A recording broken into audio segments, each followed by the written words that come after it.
Hello friends, welcome to crazy GK trick weekly current affair session में मैं आप सभी का स्वागत करता हूं। दोस्तों, आज हम इस सेशन में 1 से लेकर 14 अगस्त के इंपॉर्टेंट करंट अफेयर्स को आपके लिए कवर करने वाले हैं। दोस्तों, आज के सेशन में हम 2 सप्ताह के इंपॉर्टेंट करंट अफेयर्स को कवर करेंगे, 2 वीक के इंपॉर्टेंट करंट अफेयर्स को कवर करेंगे। लास्ट वीक में मैंने आपको डेली करंट अफेयर्स पढ़ा दिया था, उसे मैं कवर करने वाला हूँ, यानी लास्ट वीक और अभी के वीक में दोनों वीक को हम कवर करेंगे। दोस्तों, ये जो करंट अफेयर है भारत के किसी भी एग्जाम्स के लिए ज़रूरी है। पीडीएफ डाउनलोड करने के लिए आप रूट एप्लीकेशन में जाइए, वहाँ पर स्टडी मटेरियल सेक्शन में वीकली करंट अफेयर्स का आपको पीडीएफ मिल जाएगा। दोस्तों, इस सेशन में आपको ऑल टॉपिक कवरेज मिलेगा, इंपॉर्टेंट फैक्ट मिलेगा, एनालिसिस मिलेगा। डियर स्टूडेंट्स, इस सेशन का 2 उद्देश्य है, 2 ऑब्जेक्टिव है। पहला उद्देश्य है कि मैं आपका रिवीजन कराऊं और दूसरा उद्देश्य है कि मैं आपका टेस्ट लूं। दोस्तों, रेडी हो जाइए, शुरू से लेकर अंत तक बहुत अच्छे से सुनिएगा। मैं एक एक करके आपको हर एक कॉन्सेप्ट समझाने वाला हूं। देखिए दोस्तों, हमेशा याद रखिए, अपने जीवन का जो लक्ष्य है उसे निर्धारित कीजिए और सभी दूसरे विचारों को अपने दिमाग से निकाल दीजिए। यही सफलता की पूंजी और कुंजी है। दोस्तों, स्वामी विवेकानंद जी ये बात कहते हैं कि हमें केवल एक लक्ष्य पर ध्यान देना चाहिए। एक समय पर आप एक कार्य कीजिए, बाकी सारी चीजें भूल जाइए। यही प्रेजेंट में जीने का एकमात्र तरीका है। देखिए फ्रेंड्स, आज का सबसे पहला इंपॉर्टेंट करंट अफेयर्स आप सभी के सामने आने वाला है। तो पहला प्रश्न ये रहा, हाल ही में इसरो का सबसे छोटा SSLV मिशन लॉन्च किया गया, इसका वजन कितना है? ISRO's smallest SSLV mission has been launch, what is its weight? तो इसका वजन है 500 किलोग्राम। दोस्तों, ये जो SSLV है ये भारत का सबसे पहला और सबसे छोटा स्मॉल सैटेलाइट लॉन्च व्हीकल है, जिसे 7 अगस्त 2022 को लॉन्च किया गया। SSLV के मीडियम से 2 सैटेलाइट को लॉन्च किया गया। पहला सैटेलाइट का नाम है आज़ादी सेट और दूसरे सैटेलाइट का नाम है पृथ्वी अवलोकन उपग्रह 02। इन दोनों को लॉन्च किया गया है। हालांकि फ्रेंड्स, ये एक असफल प्रोजेक्ट रहा है। इसरो के चेयरमैन, इनका क्या नाम है, डॉक्टर S सोमनाथ नाम है। इन्होंने बताया कि SSLV जो है टर्मिनल चरण में डाटा लॉस का शिकार हो गया और इससे संपर्क टूट गया है। बाकी 3 चरण सफलतापूर्वक संपन्न हुए हैं। चलिए फ्रेंड्स, आइए देखते हैं question number 2, very very important. हाल ही में डीपाल RNGM डस्टन पुरस्कार से किस व्यक्ति को सम्मानित किया गया है? तो फ्रेंड्स, इसका सही उत्तर है दलाई लामा। दलाई लामा जी को डीपाल RNGM डस्टन पुरस्कार से सम्मानित किया गया है। कौन है दलाई लामा? ये तिब्बती आध्यात्मिक नेता हैं दलाई लामा। ये पुरस्कार किसके द्वारा दिया गया है? लद्दाख स्वायत्त पहाड़ी विकास परिषद, जिसे हम LASDC भी कहते हैं। ये जो पुरस्कार है फ्रेंड्स, लद्दाख का सर्वोच्च नागरिक सम्मान है। किन्हें दिया जाता है? जो मानवता के क्षेत्र में यानी ह्यूमैनिटी के क्षेत्र में अपना योगदान देते हैं, उन्हें यह पुरस्कार दिया जाता है। और आप सभी को पता है कि दलाई लामा मानवता यानी ह्यूमैनिटी के क्षेत्र में कितना सारा वर्क करते हैं। चलिए फ्रेंड्स, आइए देखते हैं क्वेश्चन नंबर 3। हाल ही में हिम ड्रोन अथॉन कार्यक्रम का आयोजन किसके द्वारा किया गया? Him drone athon event is organised by Indian army. ये भारतीय थल सेना के द्वारा इसे लॉन्च किया गया, आयोजित किया गया। देखिए कब किया गया है? 8 अगस्त 2022 को। किसकी मदद से? ड्रोन फेडरेशन ऑफ इंडिया की मदद से हिम ड्रोन अथॉन कार्यक्रम का शुभारंभ किया गया। आखिर क्या उद्देश्य है, क्या ऑब्जेक्टिव है? दोस्तों, जो हमारे सैनिक बाउंड्री पे तैनात है, सीमाओं पे तैनात हैं, उनकी आवश्यकताओं, उनकी जो रिक्वायरमेंट है, उसको देखते हुए ये पथ प्रदर्शक का काम करेगा। आप सभी को पता है कि पहाड़ी इलाकों में आगे का रास्ता देख पाना मुश्किल हो जाता है, तो ये ड्रोन आगे का रास्ता दिखाने में मदद करेगा। और आप सभी को पता है कि भारत किस प्रकार से ड्रोन टेक्नोलॉजी को अपना रहा है। ड्रोन स्वास्थ्य क्षेत्र में, एजुकेशन में, इसके अलावा ट्रांसपोर्ट के क्षेत्र में, ऐसे बहुत सारे आयाम हैं जहां पर ड्रोन का इस्तेमाल किया जाता है। 4th क्वेश्चन ये रहा, हाल ही में PM मोदी जी ने किस राज्य में 2G एथेनॉल प्लांट को देश को समर्पित किया है? तो इसका सही उत्तर है हरियाणा राज्य में 2G एथेनॉल प्लांट जो है लगाया जा रहा है। इस प्लांट का क्या फायदा होगा दोस्तों? इससे देश में बायोफ्यूल का उत्पादन किया जाएगा और उसका उपयोग को बढ़ावा दिया जाएगा। देखिए 2G का मतलब क्या होता है? Second generation. ये ऊर्जा क्षेत्र को अधिक किफ़ायती बनाएगा, मतलब कि सस्ता बनाएगा, सुलभ बनाएगा और इससे कुशल बनाएगा। दोस्तों, 2G एथेनॉल प्लांट का निर्माण IOCL ने किया है। किसने किया है? IOCL ने किया है। ये जैव ईंधन होते क्या हैं? पौधे से मिले हुए ईंधन जो कि तरल रूप में, जो कि ठोस के रूप में या गैस की स्थिति में होते हैं, उसे हम जैव ईंधन कहते हैं। जैव ईंधन जो होते हैं सॉलिड बायोफ्यूल हो सकता है, लिक्विड बायोफ्यूल हो सकता है, बायोडीजल हो सकता है और बायोगैस हो सकता है। आइए फ्रेंड्स देखते हैं क्वेश्चन नंबर 5। हाल ही में स्वदेशी वैक्सीन, क्या नाम इसका? Lumpy provoke. हाल ही में इसे किसने लॉन्च किया है? तो इसे लॉन्च किया गया है नरेंद्र सिंह तोमर जी के द्वारा। नरेंद्र सिंह तोमर जी कौन है? इनके पास कौन सा मंत्रालय है? तो फ्रेंड्स इनके पास है कृषि एवं किसान कल्याण मंत्रालय। यानी फ्रेंड्स ये कौन से मंत्री हैं? ये कृषि मंत्री हैं। दोस्तों जो पशुओं में लंपी स्किन रोग है, इससे बचने के लिए इसे लॉन्च किया गया है। ये स्वदेशी वैक्सीन है लंपी प्रोवैक। दोस्तों किसने डेवलप किया है? तो राष्ट्रीय अश्व अनुसंधान संस्थान जो कि हिसार हरियाणा में है, और भारतीय पशु चिकित्सा अनुसंधान संस्थान जो कि इज्जत नगर बरेली में है, इन दोनों के सहयोग से इसे डेवलप किया गया है। इस वैक्सीन को 2019 से बनाया जा रहा है। कब से बनाया जा रहा है? 2019 से बनाया जा रहा है। चलिए फ्रेंड्स आइए देखते हैं क्वेश्चन नंबर 6। हाल ही में भारत का पहला आभासी अंतरिक्ष संग्रहालय, क्या नाम है इसका? इसका स्पार्क नाम है। इसे किसने स्थापित किया है? तो स्पार्क को इसरो के द्वारा स्थापित किया गया है। इसरो के अध्यक्ष हैं एस सोमनाथ। इन्होंने सार्वजनिक उपयोग के लिए स्पेस टेक पार्क का शुभारंभ किया है। इस पार्क में आपको थिएटर दिखेगा, आपको ऑब्जर्वेटरी कैफेटेरिया दिखेगा और खेल अखाड़ा भी दिखेगा। दोस्तों 3D virtual space tech park जो है इसरो के विभिन्न मिशनों से संबंधित डिजिटल कंटेंट को इंटरैक्टिव तरीके से प्रदर्शित करेगा। चलिए फ्रेंड्स आइए देखते हैं क्वेश्चन नंबर 7। हाल ही में फीडे के वाइस प्रेसिडेंट कौन बने हैं? Very very important question. आप अपना आंसर कमेंट बॉक्स पे दे सकते हैं, साथ में अपने कॉपी पे भी लिख सकते हैं। आप सभी को अपना टोटल स्कोर बताना है कि आपने 40 क्वेश्चंस में कितने नंबर हासिल किए हैं। तो फ्रेंड्स इसका सही उत्तर है विश्वनाथन आनंद। विश्वनाथन आनंद फीडे के वाइस प्रेसिडेंट हाल ही में बनाए गए हैं। विश्वनाथन आनंद चेस प्लेयर है। कौन से प्लेयर हैं? चेस प्लेयर हैं, और ये 5 बार के वर्ल्ड चैंपियन रह चुके हैं। दोस्तों प्रेसिडेंट कौन है फीडे के? आर्कडी डवोरकोविच जो है ये फिर से प्रेसिडेंट चुने गए हैं। फीडे का चुनाव कहां पर हुआ है? चेन्नई में। चेन्नई में हाल ही में 44वां शतरंज ओलंपियाड हुआ है, आप सभी को पता है, और इसी के दौरान फीडे की जनरल मीटिंग में ये डिसीजन लिया गया है। देखिए फीडे की बात करें तो फीडे की स्थापना 1924 में हुई है। फीडे का हेडक्वार्टर है लुसाने स्विट्जरलैंड में। इंटरनेशनल ओलंपिक कमेटी का भी हेडक्वार्टर लुसाने स्विट्जरलैंड में है। चलिए फ्रेंड्स आइए देखते हैं नेक्स्ट क्वेश्चन, क्वेश्चन नंबर 8। हाल ही में CSIR की पहली महिला महानिदेशक कौन बनी है? Who has become the first women director general of CSIR? तो फ्रेंड्स इनका नाम है नल्लाथम्बी कलाईसेल्वी। क्या नाम है? नल्लाथल्वी कलाईसेल्वी। देखिए फ्रेंड्स सबसे पहले तो मैं आपको CSIR के बारे में बताऊंगा। CSIR का फुल फॉर्म है council of scientific and industrial research. ये CSIR का फुल फॉर्म है। नल्लाथम्बी कलाईसेल्वी किनकी जगह आ रही हैं? शेखर मांडे की जगह लेंगे। देखिए CSIR जो है ये भारत का सबसे बड़ा अनुसंधान और विकास संगठन है, और यह एक ऑटोनोमस बॉडी है। इसकी स्थापना 26 सितंबर 1942 को हुई है, और इसका हेडक्वार्टर कहां पर है? नई दिल्ली में। आइए फ्रेंड्स देखते हैं question number 9। Very very important question. हाल ही में डिफेंस एक्सपो 2022 का 12वां संस्करण कहां पर आयोजित किया गया? किस राज्य में इसका आयोजन हुआ है? The 12th edition of defence expo 2022 will be organised in which state? तो फ्रेंड्स गुजरात राज्य में ये 12वां संस्करण आयोजित किया गया। किसके द्वारा? Naval and homeland security system के द्वारा। ये भारत की प्रमुख प्रदर्शनी है। इसका आयोजन कब से कब तक होगा? 18 से लेकर 22 अक्टूबर, जो कि गुजरात की कैपिटल गांधीनगर में आयोजित किया जाएगा। ये जो आयोजन है ये इन्वेस्टमेंट को बढ़ावा देगा, मैन्युफैक्चरिंग की जो कैपेसिटी है भारत की उसको और एक्सपेंड करेगा, और प्रौद्योगिकी का उपयोग करने में सहायता देगा।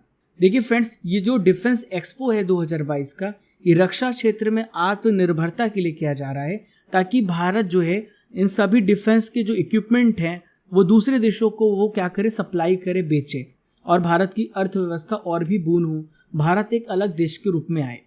आइए फ्रेंड देखते हैं क्वेश्चन नंबर 10।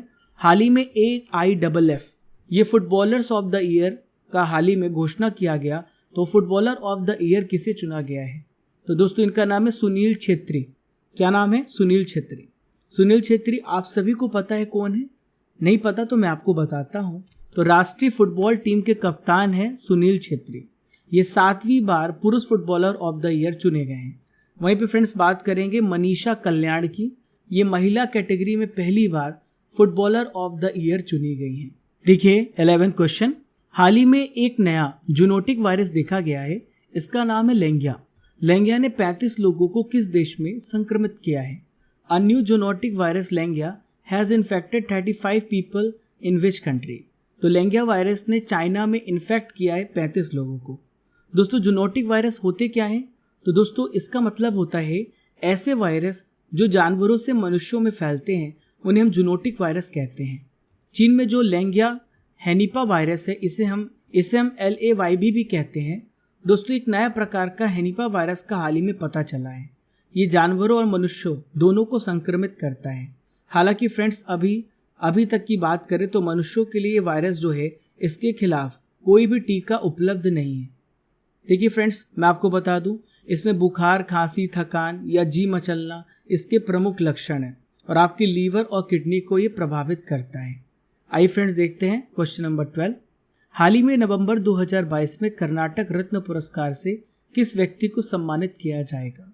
तो दोस्तों इनका नाम है पुनीत राजकुमार, जो अब हमारे बीच में नहीं है। यह एक अभिनेता थे, ये एक्टर थे। 1 नवंबर को पुनीत राजकुमार को मरणोपरांत कर्नाटक रत्न पुरस्कार से सम्मानित किया जाएगा और ये 10वें प्राप्तकर्ता होंगे। कर्नाटक रत्न पुरस्कार आखिरी बार 2009 में सोशल सर्विस के लिए डॉक्टर वीरेंद्र हेगड़े को प्रदान किया गया था। देखिए कर्नाटक रत्न पुरस्कार की शुरुआत 1992 में हुई है और किसी भी क्षेत्र में जो भी व्यक्ति उत्कृष्ट प्रदर्शन करता है उसे सम्मानित किया जाता है और ये कर्नाटक का सर्वोच्च सम्मान है। चलिए फ्रेंड्स देखते हैं क्वेश्चन नंबर 13। हाल ही में आसियान के द्वारा किस देश के जनरल को शांति योजना की प्रगति तक बैठकों में भाग लेने से प्रतिबंधित कर दिया गया है? तो दोस्तों ये म्यांमार के जनरल हैं।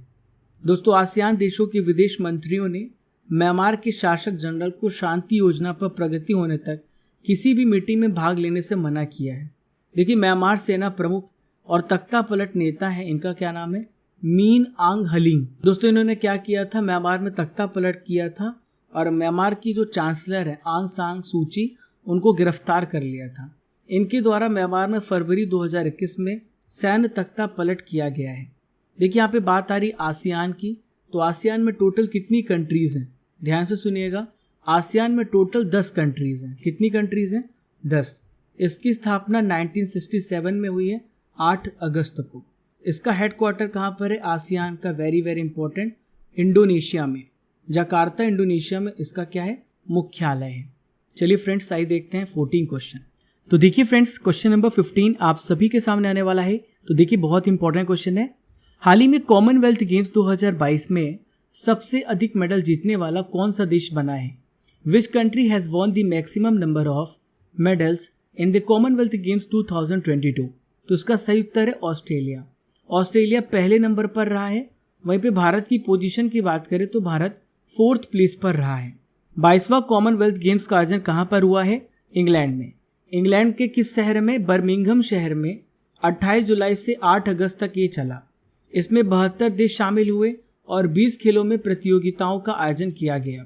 ओपनिंग सेरेमनी में मनप्रीत सिंह और PV सिंधु भारत के ध्वजवाहक रहे हैं। डियर स्टूडेंट्स, मैं आपको बहुत ही इंपॉर्टेंट इन्फॉर्मेशन देने वाला हूँ। इस साल SSC में बहुत सारी वैकेंसियां आई हैं और आने वाली हैं। उसके लिए हम लोगों ने निर्णय लिया है कि आपके लिए टारगेट बैच चलाया जाए ताकि आपका सिलेक्शन प्रॉपर हो, ताकि आपका सिलेक्शन और आपका सिलेबस पूरा कंप्लीट हो।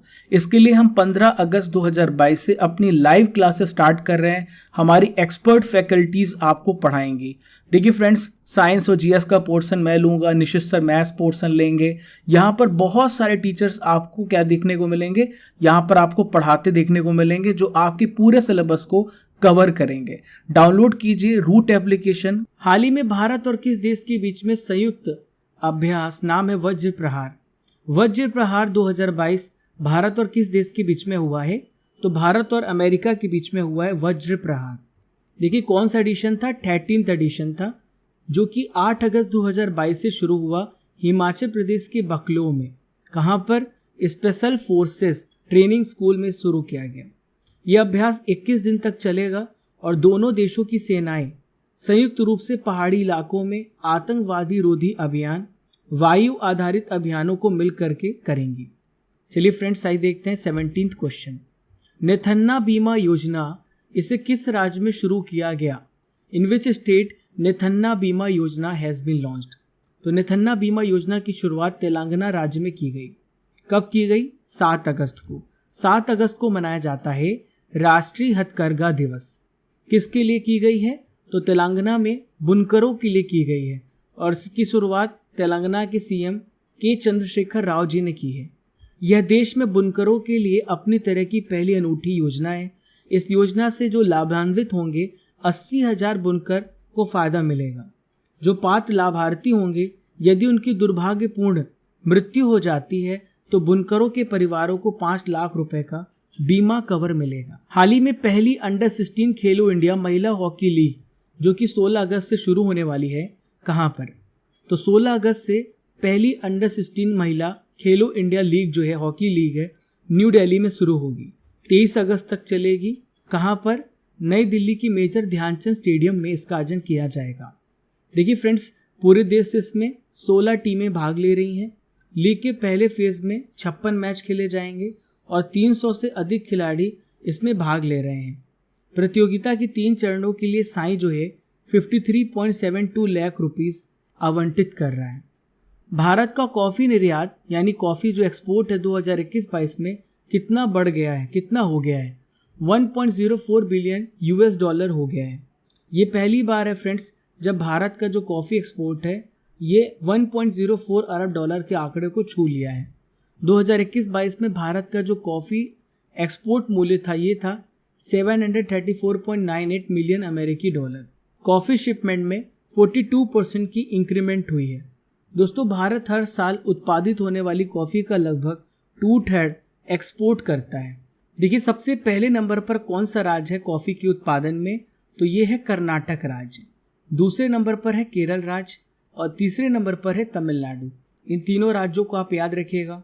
कौन सा देश है जो दुनिया में सबसे ज़्यादा कॉफ़ी का एक्सपोर्ट करता है?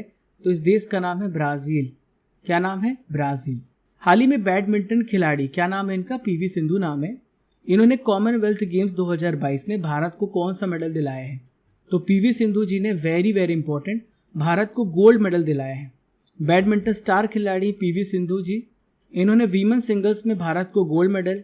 यहाँ पे एक और व्यक्ति की बात करूंगा, इनका नाम है लक्ष्य सेन। इन्होंने मेंस सिंगल्स में भारत को गोल्ड मेडल दिलाया है। इसके अलावा फ्रेंड्स, मेंस डबल्स में सात्विक साईराज रैंकी रेड्डी और चिराग शेट्टी की जोड़ी ने भी फाइनल मुकाबला जीत लिया है और गोल्ड मेडल भारत को दिलाया है। नेक्स्ट क्वेश्चन, हाल ही में कॉमनवेल्थ गेम्स 2022 में भारत के लिए पहला गोल्ड मेडल किसने जीता है? Who has won the first gold medal for India in the Commonwealth Games 2022? तो इनका नाम है मीराबाई चानू। क्या नाम है इनका? मीराबाई चानू। इन्होंने किस कैटेगरी में ये गोल्ड मेडल जीता है? तो मीराबाई चानू ने स्नैच और क्लीन एंड जर्क को मिलाकर के 201 किलोग्राम वजन उठा करके कॉमनवेल्थ गेम्स 2022 बर्मिंघम में जिसका आयोजन हुआ है, इसमें इन्होंने गोल्ड मेडल हासिल किया है और ये जो मेडल है 49 केजी वेट कैटेगरी में जीता है। देखिए, मीराबाई चानू कौन है? ये वेट लिफ्टर है। कौन है ये? ये वेट लिफ्टर है। देखिए, मीराबाई चानू की बात कर लेते हैं तो टोक्यो ओलंपिक 2020 में भारत के लिए पहला मेडल इन्होंने ही जीता था और ये मेडल था सिल्वर मेडल। दोस्तों, ये कहाँ की रहने वाली हैं? तो ये मणिपुर राज्य की रहने वाली हैं। कहाँ की हैं? मणिपुर राज्य की। इनका जन्म 1994 में हुआ है। टोक्यो ओलंपिक 2020 में 49 किलोग्राम वेट कैटेगरी में भारत को इन्होंने गोल्ड मेडल दिलाया है। चलिए फ्रेंड्स, आइए देखते हैं नेक्स्ट इंपॉर्टेंट क्वेश्चन। तो 22 ये रहा, हाल ही में दिल्ली के नए पुलिस कमिश्नर कौन बने हैं? इनका क्या नाम है? Who has been appointed as the new police commissioner of Delhi? तो इनका नाम है संजय अरोड़ा। क्या नाम है इनका? संजय अरोड़ा। संजय अरोड़ा जो है ये किनके स्थान पर दिल्ली के नए पुलिस कमिश्नर बन रहे हैं? तो इनका नाम है राकेश अस्थाना। देखिए, अरोड़ा जी 1988 बैच के आईपीएस ऑफिसर हैं और प्रेजेंट में ITBP Indo Tibetan border police के डायरेक्टर पद पर कार्यरत हैं। दोस्तों, यहाँ पर मैं नियुक्तियों की बात करूँगा क्योंकि यहाँ पे अपॉइंटमेंट की बात आ रही है। हाल ही में रासरी गुप्ता को ONGC विदेश लिमिटेड का प्रबंध निदेशक बनाया गया है। हाल ही में राज शुक्ला जो है संघ लोक सेवा आयोग के सदस्य बने हैं। विश्व बैंक के हाल ही में मुख्य अर्थशास्त्री बने हैं। इनका नाम है इंदरमीत गिल। क्या नाम है इनका? इंदरमीत गिल। चलिए आइए देखते हैं अगला इंपॉर्टेंट क्वेश्चन। हाल ही में ब्लूमबर्ग की रिपोर्ट जारी की गई। इसके अनुसार एशिया की सबसे अमीर महिला कौन बन गई हैं? इनका क्या नाम है? तो दोस्तों इनका नाम है सावित्री जिंदल। दोस्तों सावित्री जिंदल जो है भारतीय हैं और ये एशिया की सबसे अमीर महिला बन गई हैं। इनके पास 11.3 अरब डॉलर की संपत्ति है। दूसरे नंबर पर है चीन की फैन होंगवी। इनके पास 11.3 अरब डॉलर की संपत्ति है। दोस्तों सावित्री जिंदल कौन है? ये जिंदल ग्रुप की चेयरपर्सन है और ये कंपनी भारत में स्टील की तीसरी सबसे बड़ी उत्पादक है और ये सीमेंट, ऊर्जा और बुनियादी ढांचे के क्षेत्र में कार्य करती है। सावित्री देवी 1950 में असम के तिनसुकिया में पैदा हुई थी और 1970 में जिंदल ग्रुप के फाउंडर ओम प्रकाश जिंदल से इनकी शादी हुई थी। चलिए देखते हैं 24th करंट अफेयर्स। हाल ही में किस राज्य में 7 नए जिलों का निर्माण किया गया है? तो जो ये 7 नए जिले बनाए गए हैं आप अपना आंसर कमेंट बॉक्स पे दे सकते हैं, कॉपी पे भी लिख सकते हैं। इसका सही उत्तर है पश्चिम बंगाल। पश्चिम बंगाल की प्रेजेंट में मुख्यमंत्री हैं ममता बनर्जी जी। इन्होंने 7 नए जिले बनाने का हाल ही में ऐलान कर दिया है। यहाँ पर 23 जिलों से इसकी संख्या बढ़कर 30 हो जाएगी। 7 नए जिले सुंदरबन, इच्छेमती, राणाघाट, जंगीपुर, बहरामपुर, बशीरहाट और बिष्णुपुर हैं। देखिए फ्रेंड्स अगला क्वेश्चन देखते हैं। हाल ही में विनबैक्स 2022 का आयोजन द्विपक्षीय सैन्य अभ्यास का आयोजन इसका तीसरा संस्करण किस राज्य में हुआ है? तो इसका तीसरा संस्करण हरियाणा राज्य में हुआ है। देखिए फ्रेंड्स 1 अगस्त को वियतनाम और भारत के बीच में कहां पर? चंडी मंदिर में द्विपक्षीय सैन्य अभ्यास का तीसरा संस्करण स्टार्ट हुआ है, जो कब तक चलेगा? 20 अगस्त तक चलेगा। सबसे पहला आयोजन इसका 2019 में किया गया था। चलिए आइए देखते हैं 26th current affairs. Bharat Oman संयुक्त सैन्य अभ्यास अल नज़ा 4 इसे किस राज्य में शुरू किया गया है? तो इसका सही उत्तर है राजस्थान राज्य में। अल नज़ा 4 जो है ये भारतीय सेना की टुकड़ी और ओमान की शाही सेना के बीच में इसका आयोजन किया गया है। इसकी शुरुआत 1 अगस्त 2022 को राजस्थान के बीकानेर में महाजन फील्ड फायरिंग रेंज के फॉरेन ट्रेनिंग नोड में हुई है। इसका समापन कब होगा? 13 अगस्त को इसका समापन होगा। चलिए फ्रेंड्स आइए देखते हैं 27th इंपॉर्टेंट करंट अफेयर्स। हाल ही में किस खेल में भारत ने 92 साल में पहली बार कॉमनवेल्थ गेम्स में गोल्ड मेडल को हासिल किया है? तो 92 ईयर्स में पहली बार भारत ने कॉमनवेल्थ गेम्स में महिला लॉन बॉल्स में पहली बार गोल्ड मेडल को हासिल किया है और भारत ने इस इतिहास को रच दिया है। पहला मौका है जब भारतीय लॉन बॉल्स महिला टीम ने कोई मेडल जीता है। फाइनल मैच में भारतीय खिलाड़ी, इनका नाम है लवली चौबे, पिंकी, नयन मोनी सैकिया और रूपा रानी टिर्की, इन्होंने शानदार प्रदर्शन किया है। चलिए फ्रेंड्स आइए देखते हैं अगला प्रश्न। हाल ही में प्रेस सूचना ब्यूरो जिसे हम PIB कहते हैं, इनके प्रधान महानिदेशक के रूप में किसे नियुक्त किया गया है? तो इनका नाम है सत्येंद्र प्रकाश। देखिए फ्रेंड्स इन्होंने इसके पहले भी केंद्रीय संचार ब्यूरो के प्रधान महानिदेशक के रूप में कार्य किया है। चलिए फ्रेंड्स यहाँ पे बात कर लेते PIB के बारे में। PIB का गठन 1919 में हुआ है। ये भारत सरकार के सूचना और प्रसारण मंत्रालय के अंतर्गत आता है। इसका हेडक्वार्टर कहाँ पर है? नई दिल्ली में। 29 करंट अफेयर्स। हाल ही में ITBP के महानिदेशक का अतिरिक्त प्रभार किन्हें प्रदान किया गया है? तो ITBP का अतिरिक्त प्रभार डॉक्टर सुजाय लाल थाउसेन को दिया गया है। देखिए फ्रेंड्स ये प्रेजेंट में SSB सीमा सशस्त्र बल के भी महानिदेशक हैं। ये SSB के महानिदेशक हैं। थाउसेन की बात करें तो ये मध्य प्रदेश कैडर के IPS ऑफिसर हैं 1988 बैच के। तो इनके स्थान पर डॉक्टर थाउसेन को कार्यभार सौंपा गया है। ITBP की यहाँ पे बात कर लेते हैं। ITBP जो है 24 अक्टूबर 1962 को CRPF अधिनियम के तहत भारत और चीन की युद्ध के मद्देनजर रखते हुए इसे बनाया गया है। ये भारत और चीन सीमा की रक्षा करता है। इसका मुख्यालय नई दिल्ली में है।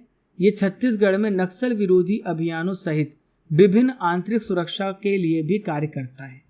चलिए देखते हैं नेक्स्ट इंपॉर्टेंट करंट अफेयर्स। हाल ही में भारतीय नौसेना को किस देश से MH-60R मल्टी रोल हेलीकॉप्टर प्राप्त हुए हैं? तो अमेरिका से प्राप्त हुआ है MH-60R मल्टी रोल हेलीकॉप्टर। दोस्तों भारतीय नौसेना ने कहां पर? कोचिन अंतर्राष्ट्रीय हवाई अड्डे पर अमेरिका से 2 MH-60R मल्टी रोल हेलीकॉप्टर प्राप्त किए हैं। दोस्तों अमेरिका वायुसेना के विशेष विमान असाइनमेंट मिशन फ्लाइट के द्वारा ये हेलीकॉप्टर प्राप्त किए गए हैं। 14,000 करोड़ रुपए से अधिक लागत के सौदे के अंतर्गत भारत को अमेरिका से ये हेलीकॉप्टर प्राप्त हुए हैं। चलिए फ्रेंड्स आइए देखते हैं 31। देखिए फ्रेंड्स क्वेश्चन नंबर 31 आप सभी के सामने आने वाला है। हाल ही में अटलांटिक महासागर में भारत और किस देश की नौसेना ने अभ्यास किया है? तो अटलांटिक महासागर में भारत और फ्रांस की नौसेना ने अभ्यास किया है। भारत और फ्रांस ने नौसेनाओं के बीच में तालमेल का परीक्षण करने के लिए नॉर्थ अटलांटिक ओशन में 2 दिन का नौसैनिक अभ्यास किया है। भारत की तरफ से रूस के द्वारा निर्मित INS तर्कस ने इसमें पार्टिसिपेट किया है। फ्रांस की तरफ से फ्लीट टैंकर FS सोम्मेन ने हिस्सा लिया है। चलिए फ्रेंड्स आइए देखते हैं क्वेश्चन नंबर 32। हाल ही में भारत की पहली 5G स्पेक्ट्रम नीलामी में कौन सी कंपनी शीर्ष बोलीदाता के रूप में उभरी है? Which company has emerged as the top bidder in India's first 5G spectrum auction? तो दोस्तों इस कंपनी का नाम है रिलायंस जियो। इन्होंने पहली बार 5G स्पेक्ट्रम नीलामी के लिए 1,50,173 करोड़ रुपए से अधिक के रिकॉर्ड के साथ नीलामी को समाप्त किया है। देखिए नेक्स्ट क्वेश्चन, हाल ही में भारत में कितने रामसर स्थल की सूची जारी की गई है? Recently a list of how many Ramsar site has been released in India. तो इसका सही उत्तर है 10। भारत में नए 10 रामसर स्थल की सूची जारी की गई है। देखिए भारत में पहले 49 रामसर स्थल थे। कुछ दिन पहले मैंने आपको बताया था 5 नए और जोड़े गए, फिर 10 और जोड़े गए। अब टोटल संख्या हो गई है इसकी 64। कितनी हो गई? 64। जो 10 नए स्थल हाल ही में जोड़े गए हैं इसमें तमिलनाडु के 6 स्थल हैं, गोवा, कर्नाटक, MP और ओडिशा, इन चारों राज्यों में से एक एक आर्द्र भूमि जोड़े गए हैं। दोस्तों भारत का लक्ष्य है, भारत ने ऐसा लक्ष्य बनाया कि 75वीं वर्षगांठ पर 75 रामसर स्थलों का इन्होंने लक्ष्य रखा है। देखिए फ्रेंड्स एक एक करके मैं आपको रामसर स्थल के बारे में बताने वाला हूँ। तो तमिलनाडु में पहला है कुंथनकुलम पक्षी अभ्यारण्य, दूसरा मन्नार की खाड़ी समुद्री बायोस्फीयर रिजर्व, तीसरा है बेम्बनूर आर्द्र भूमि कॉम्प्लेक्स, चौथा है बेलौर पक्षी अभ्यारण्य, पांचवा है वेदांथगल पक्षी अभ्यारण्य, 6th है उदय मार्थतपुरम पक्षी अभ्यारण्य। उड़ीसा में एक है, इसका नाम है सतकोसिया जॉर्ज, गोवा में है, इसका नाम है नंदा झील, कर्नाटक में है रंगनाथिट्टू पक्षी अभ्यारण्य और MP में है सिरपुर आर्द्र भूमि। देखिए 34th क्वेश्चन, हाल ही में भारत के 49 नंबर के मुख्य न्यायाधीश CJI के रूप में किसने पदभार को ग्रहण किया है? तो इनका नाम है UU ललित, उदय उमेश ललित। NV रमना ने अगले मुख्य न्यायाधीश के रूप में उदय उमेश ललित के नाम की सिफारिश की है फ्रेंड्स। और UU ललित का जो कार्यकाल है 3 महीने से भी कम का होगा, क्योंकि इस साल 8 नवंबर को रिटायर हो रहे हैं। वे SM सिकरी के बाद वकील से सीधे इस पद पर पहुंचने वाले दूसरे न्यायाधीश हैं जो मुख्य न्यायाधीश बनेंगे। ललित ने जून 1983 में वकालत की शुरुआत की थी। देखिए यहाँ पे सुप्रीम कोर्ट के बारे में आपको बता दूं, सुप्रीम कोर्ट से रिलेटेड जो आर्टिकल है वो 124 से लेके 147 तक है और किस भाग में है? भाग 5 में है। आइए देखते हैं 35 इंपॉर्टेंट करंट अफेयर्स। हाल ही में ऑयल इंडिया लिमिटेड के चेयरमैन कौन बने हैं? Who has become the chairman of oil India limited? तो फ्रेंड्स इसका सही उत्तर है रंजीत रथ। रंजीत रथ जो है सार्वजनिक क्षेत्र की पेट्रोल कंपनी OIL के चेयरमैन का पदभार इन्होंने ग्रहण किया है। देखिए इसकी स्थापना कब हुई? 18 फरवरी 1959 को। चलिए फ्रेंड्स यहाँ पे अपॉइंटमेंट की बात की है तो कुछ इंपॉर्टेंट अपॉइंटमेंट को भी देख लेते हैं। तो देखिए हाल ही में श्वेता सिंह जो है PMO में निदेशक बनी है। देखिए फ्रेंड्स हाल ही में केंद्रीय सतर्कता आयुक्त बने हैं सुरेश N पटेल। हाल ही में PIB के प्रधान महानिदेशक बने सत्येंद्र प्रकाश। दिल्ली के नए पुलिस कमिश्नर बने संजय अरोड़ा। चलिए फ्रेंड्स आइए देखते हैं क्वेश्चन नंबर 36। हाल ही में सरकार के द्वारा प्राथमिक ऊर्जा मिश्रण में प्राकृतिक गैस को 15% तक बढ़ाने का लक्ष्य किस वर्ष तक रखा गया है? तो 2030 तक प्राकृतिक गैस को 15% तक बढ़ाने का लक्ष्य टारगेट किया गया है। देखिए प्राथमिक ऊर्जा मिश्रण में प्राकृतिक गैस को 15% तक बढ़ाने का लक्ष्य है और प्रेजेंट में भारत में प्राकृतिक गैस का उपयोग केवल 6.3% है, जिसे 15% तक बढ़ाने का लक्ष्य है। प्राकृतिक गैस के उपयोग को बढ़ाने के लिए क्या किया जाएगा? राष्ट्रीय गैस ग्रिड का 33,500 किलोमीटर तक विस्तार किया जाएगा। प्राकृतिक गैस क्या होती है? यह एक जीवाश्म ऊर्जा स्रोत है, फॉसिल एनर्जी सोर्स है जो पृथ्वी की सतह के नीचे गहराई में बनता है। चलिए फ्रेंड्स, आइए देखते हैं 37वां क्वेश्चन। हाल ही में डीआरडीओ ने 4 अगस्त 2022 को किस मिसाइल का सफलतापूर्वक परीक्षण किया है? तो इसका सही उत्तर है ATGM, laser guided anti tank guided missile. यह स्वदेशी रूप से विकसित है laser guided anti tank guided missile. इसे डीआरडीओ और भारतीय सेना दोनों ने मिलकर के बनाया है। इसका परीक्षण कहां पर हुआ है, किसके द्वारा, किसके सहयोग से हुआ है? Armed core centre and school Maharashtra के सहयोग के रेंज में किया गया है। देखिए फ्रेंड्स, यहाँ पे डीआरडीओ की बात आ रही है तो डीआरडीओ का फुल फॉर्म है defence research and development organisation. इसकी स्थापना 1958 में हुई है। इसका हेडक्वार्टर नई दिल्ली में है और प्रेजेंट में इसके अध्यक्ष हैं जी सतीश रेड्डी। चलिए next very very important question. हाल ही में भारत के 14th वाइस प्रेसिडेंट बने, इनका क्या नाम है? तो भारत के 14th वाइस प्रेसिडेंट बने जगदीप धनखड़। संसद में दोनों सदनों को मिलाकर टोटल 725 सदस्यों ने इसमें वोट किया है और इसमें 780 सदस्य हैं। इनमें 92.94% सदस्यों ने वोट किया है और ये एनडीए के कैंडिडेट हैं जगदीप धनखड़। इन्हें 528 वोट मिले हैं और विपक्ष के उम्मीदवार मार्गरेट आल्वा को 182 वोट मिले हैं और 11 अगस्त को इन्होंने उपराष्ट्रपति पद का शपथ ले लिया है। देखिए फ्रेंड्स, अगला इंपॉर्टेंट करंट अफेयर्स। हाल ही में केंद्र सरकार ने कैबिनेट सचिव राजीव गौबा का कार्यकाल कितने साल के लिए बढ़ा दिया है? तो इनका कार्यकाल 1 साल के लिए बढ़ाया गया है। ये पूर्व केंद्रीय गृह सचिव हैं राजीव गौबा।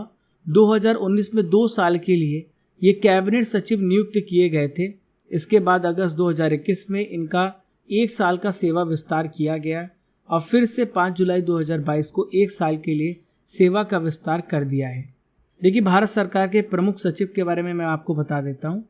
अजय कुमार भल्ला ये गृह सचिव हैं। विनय मोहन क्वात्रा ये विदेश सचिव हैं। कौन है? विदेश सचिव, फॉरेन सेक्रेटरी हैं। टीवी सोमनाथ ये वित्त सचिव हैं। रक्षा सचिव हैं अजय कुमार जी। चलिए फ्रेंड्स, आइए देखते हैं आज का आखिरी इंपॉर्टेंट वीकली करंट अफेयर्स। तो आज का आखिरी इंपॉर्टेंट वीकली करंट अफेयर्स आप सभी के सामने आने वाला है। हाल ही में अमेरिका सेनेट ने किन 2 देशों को नाटो में शामिल होने की मंजूरी दी है? Which 2 countries have been approved by the US senate to join NATO? तो इन दोनों देश का नाम है स्वीडन एंड फिनलैंड। अमेरिकी संसद की उच्च सदन का नाम है सीनेट।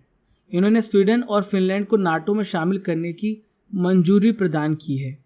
देखिए फ्रेंड्स, नाटो के बारे में मैं आपको बता देता हूँ, इंपॉर्टेंट है, ध्यान से सुनिएगा। नाटो का हेडक्वार्टर कहाँ पर है? ब्रुसेल्स, बेल्जियम में है। नाटो की स्थापना कब हुई है? 1949 में हुई है। चलिए फ्रेंड्स, मैं आपसे कुछ प्रश्न करने वाला हूँ जिसका उत्तर आपको कमेंट बॉक्स पे देना है। सतीश धवन स्पेस सेंटर कहाँ पर है आपको बताना है। इंटरनेशनल चेस फेडरेशन की स्थापना कब की गई? आईटीबीपी की स्थापना कब की गई? सिरपुर आर्द्रभूमि किस राज्य में है? और भारत के 14th राष्ट्रपति, उपराष्ट्रपति, यहाँ पर उपराष्ट्रपति करिए आप, 14th वाइस प्रेसिडेंट कौन बने हैं? आपको इन सभी का उत्तर देना है कमेंट बॉक्स पर। डियर स्टूडेंट्स, ये था 1 से लेकर 14 अगस्त 2022 के इंपॉर्टेंट करंट अफेयर्स का रिवीजन और टेस्ट। आप अपना टोटल मार्क्स कमेंट बॉक्स पे बताइए कि आपने 40 क्वेश्चन में टोटल कितने प्रश्न सही किए हैं। आशा करता हूँ आपको ये सेशन बहुत ज़्यादा अच्छा लगा होगा। पहली बार अगर हमारे चैनल पर आ रहे हैं, don't forget to subscribe and press the bell icon button. Keep liking, keep sharing your channel crazy GK trick. जय हिंद, जय भारत।